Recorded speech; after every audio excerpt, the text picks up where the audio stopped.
Bonjour Adrien Quatennens. Bonjour. Député de la France Insoumise du Nord. Alors, qu'est-ce que vous voulez? Vous voulez mettre fin à la démocratie représentative? Vous voulez de la démocratie directe surtout?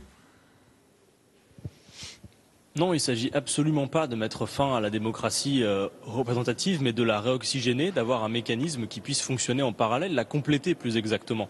En réalité, ça fait des années maintenant que toutes et tous, politiques, journalistes, commentateurs, on observe la crise démocratique qu'il y a sous nos yeux, avec le fait, par exemple, qu'on va de scrutin en scrutin avec une abstention considérable.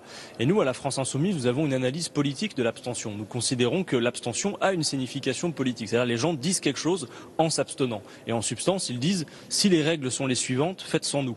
Et donc nous pensons qu'il est vraiment temps de refonder ces règles. C'est la raison pour laquelle, par exemple, nous en appelons à une assemblée constituante et nous pensons que ce serait pour le coup un grand débat véritablement conséquent qui nous permettrait de retrouver la concorde républicaine sur de nouvelles bases. En attendant, il y a des mécanismes intéressants et ce référendum d'initiative citoyenne faisait partie de nos 357 propositions présidentielles avec Jean-Luc Mélenchon.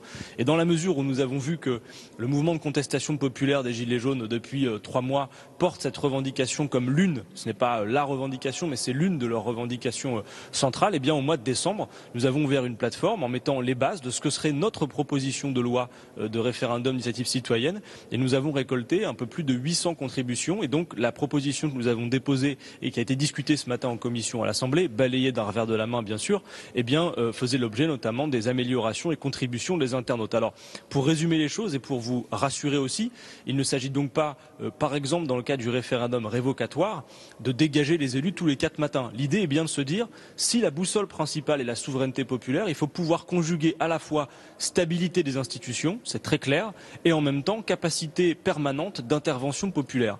Eh bien, nous trouvons que le référendum révocatoire à mi-mandat permet d'abord et avant tout, plus que de dégager un élu, de l'obliger, au sens où, dès lors qu'on atteint le seuil qui permet de convoquer ce référendum, eh bien, ça ne veut pas dire nécessairement que le président de la République, que l'élu, le député, quel qu'il soit, sera forcément sorti. Il y aura une campagne, une sorte de bilan de mi-mandat. Et le simple fait qu'il sache qu'il puisse se passer ce référendum à mi-mandat oblige. Imaginez que certains des élus qui ont fini leur quinquennat difficilement, s'ils avaient su qu'à mi-mandat il y avait ce référendum possible, peut-être ils auraient agi différemment. Et ensuite, sur l'aspect législatif, abrogatif, c'est simplement de permettre aux citoyens d'être aussi un émetteur de propositions de loi.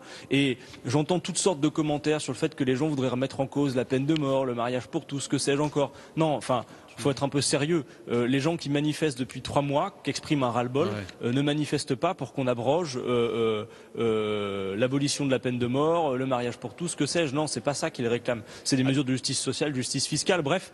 C'est un des mécanismes possibles pour réoxygéner la vie démocratique du pays. Adrien Quatennens, on va essayer d'être plus court pour pouvoir dialoguer, parce que sinon c'est un peu un monologue. Sophie Coignard a une question pour vous. Bonsoir monsieur. Moi je me souviens que Jean-Luc Mélenchon a écrit il y a quelques années un livre qui s'appelait « Qu'ils s'en aillent tous ». Et donc aujourd'hui je vois qu'il y a cette proposition. Si j'ai bien lu, donc elle peut dans votre esprit s'appliquer à partir du tiers du mandat.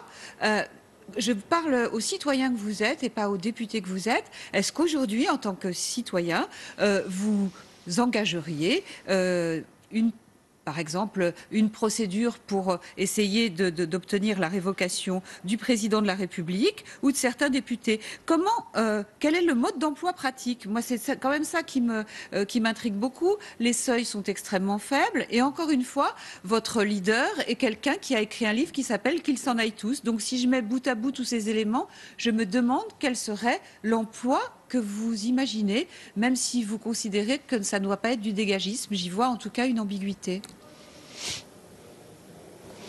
Alors le qu'ils s'en aillent tous cible particulièrement une classe politique qui ne respecte pas ses engagements, qui n'est pas vertueuse.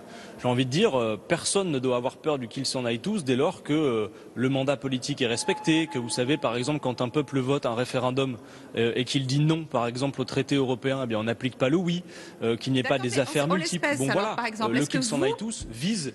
D'accord. Est-ce que vous, aujourd'hui, travaux pratiques, la loi est votée, ce qui n'est pas le cas, je le sais, puisqu'elle a été renvoyée en commission, mais la loi est votée, qu'est-ce que vous faites? Le citoyen Quatennens, qu'est-ce qu'il fait? Il se dit, oh non, je ne l'utilise pas, c'est un gadget qu'on a fait passer comme ça, ou est-ce que vous l'utilisez? Il ne vous étonnera pas.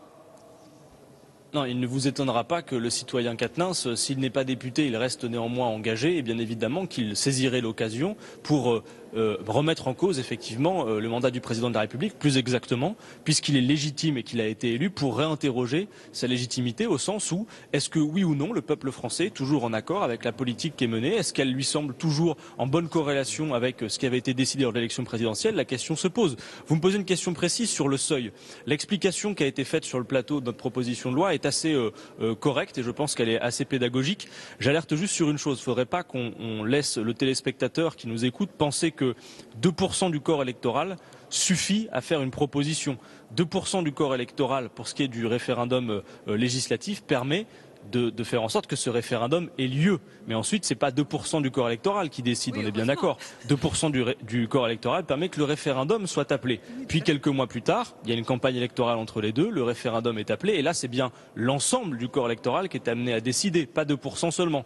Donc quand vous dites que les seuils sont bas, les seuils sont des niveaux qui permettent simplement d'impulser le fait que le référendum se tienne. Ça ne présage absolument pas de la décision qui sera prise à l'issue de la campagne électorale et du référendum, on est bien d'accord.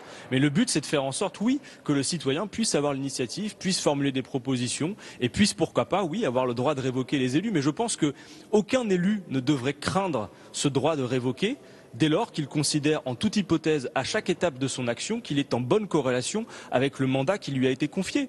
Il s'agit simplement, finalement, d'obliger l'élu à respecter ce mandat et de rappeler que la fonction politique, c'est bien un mandat qu'on vous confie, pas un blanc-seing. C'est pas la même chose. Merci Donc voilà, je pense que personne, dès lors qu'on est vertueux en politique, ne devrait avoir à craindre de tels mécanismes et je crois que ça participe à la réoxygénation de notre vie démocratique et que c'est urgent.